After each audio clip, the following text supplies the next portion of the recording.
If you are receiving this, that's awesome.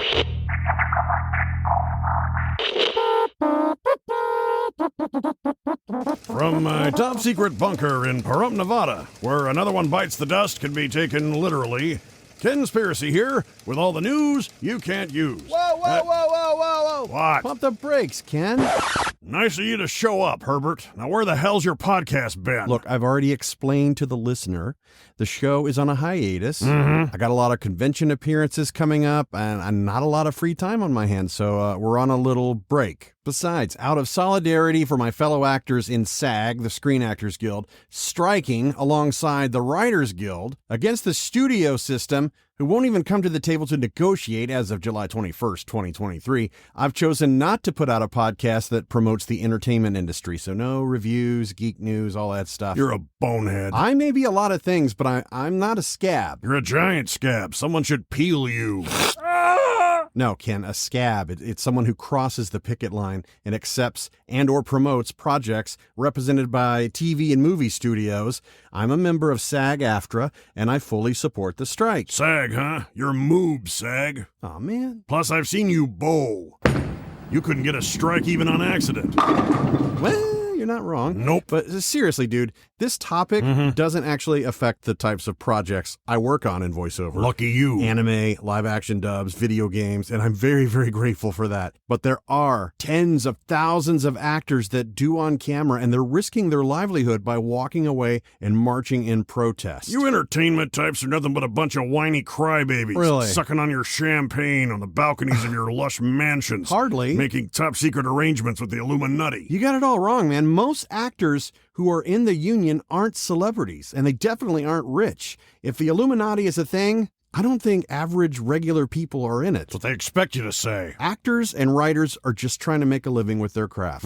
They make little to no residuals, and AI is a very real threat. I just saw on social media this past week, someone from within the Alliance of Motion Picture and Television Producers, this represents the Hollywood studios that the unions are striking against, they said the plan is to drag this strike out for months until people start losing their homes. Well, admittedly, that is a douche move. Bob Iger, the head of Disney, says everything the writers and actors are looking for is unrealistic. This coming from a guy who makes nearly $80,000 a day. Well, crap. Sean Astin says they've run the numbers and all the demands that the actors and writers are looking for will not put a dent in the studio's profits. The writers have been on strike since May, and the studios back then were losing like $10 billion in just one day. Influencers are sniffing the tempting offers from studios looking to bait them with offers to provide content at a studio level, and sadly, it seems a few don't care about scabbing.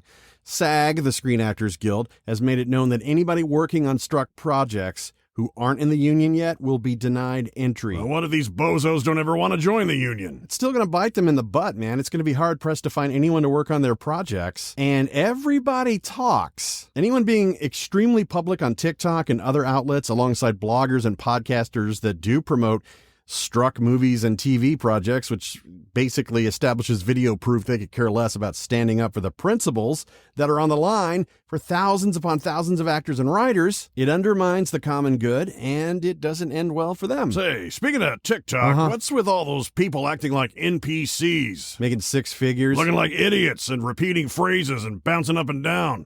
Like they're doing a floating pee-pee dance. Hi, how are you? Hi, how are you?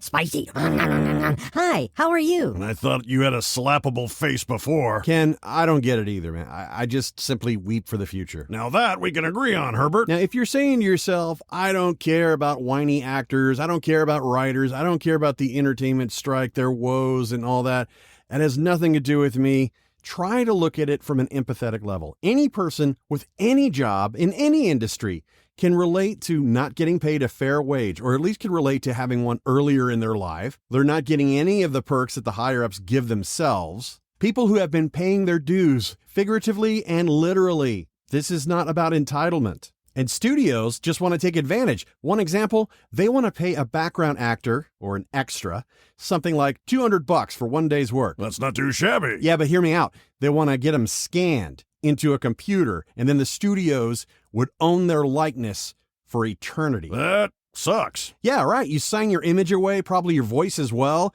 and then you can't make any further residuals. And chances are you're going to be signing exclusivity, so you can't go and scan at other studios because you're already in the system. It's scary times for multiple reasons in society, but in particular to what we usually talk about on this show. Technology and the studio system infrastructure, as it currently stands, it's overdue for an overhaul. Now, if you are an actor or a writer, union or non-union, a podcaster, YouTube producer, content creator, social media influencer, please understand the consequence of crossing the picket line. Is it really worth clout or a false promise of riches and popularity from a studio system that's just desperate? Blacklisting is a real thing. Don't accept a buyout contract that owns you from here on out. There's power in numbers. And whether you're within Hollywood or hope to be one day, especially with social media, everyone's going to know who stood strong and who gave in. Don't be like these TikTokers, Straw Hat Goofy or Colin Everett.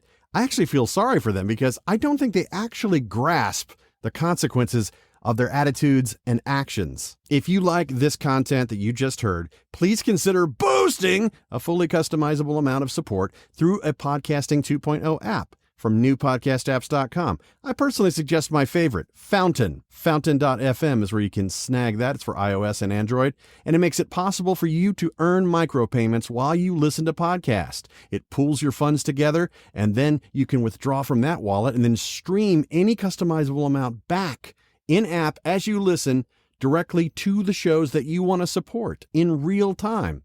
It could be dollars, it could be pennies. The concept is called value for value, where you give value back for the value you receive. Say, what's the SAG rules on blacklisting a total moron like you? I love you, Ken. You're the reason toothpaste comes with instructions. Till next time, doodles.